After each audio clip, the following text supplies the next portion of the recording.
An analyst believes the Philippines should engage China in a dialogue to resolve their territorial dispute.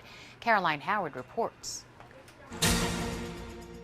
China is not slowing down on reclamation activities in disputed areas in the West Philippine Sea. Analyst Richard Heydarian believes latest pictures show what could be the groundwork for a de facto air defense identification zone, or ADIZ, clear proof of what he calls China's calibrated assertiveness on its territorial claims.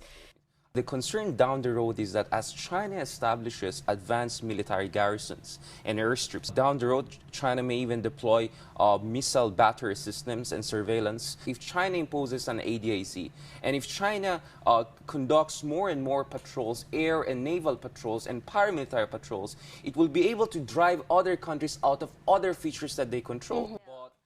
Heydarian, an assistant professor for political science at the De La Salle University, voices particular concern over activities in Fiery Cross Reef, which he says could be a strategic point for China's military activities in Spratlys.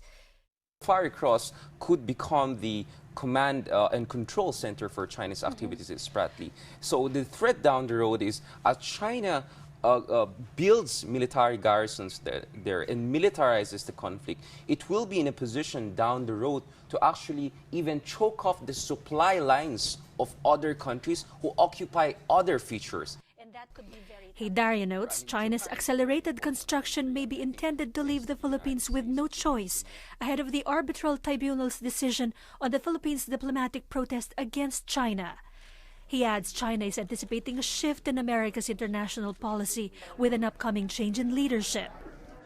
The fear is that under the succeeding administration, possibly Hillary Clinton or let's say Jeb Bush on the Republican side, you will have a much more hawkish and determined America that will try to really leverage in its military muscle to put a brake or place a brake on Chinese reclamation activities.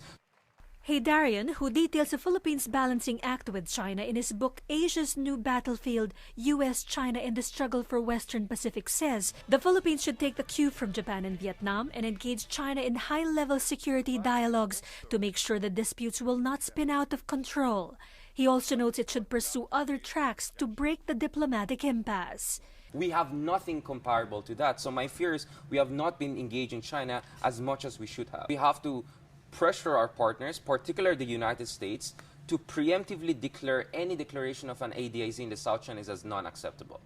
Heydarian adds ASEAN should pressure its members to take a common position on China's alleged bullying in the West Philippine Sea, pursue the prospects of joint patrols in the area, and then involve non-claimant countries. ASEAN has to really, first of all, review its current consensus-based decision-making, look at what they call the ASEAN minus X formula, allow the majority moderates within the ASEAN to push forward the envelope. If China is not willing to sign up to a code of conduct, at least establish a code of conduct among claimant states within ASEAN. Caroline Howard, ABS-CBN News.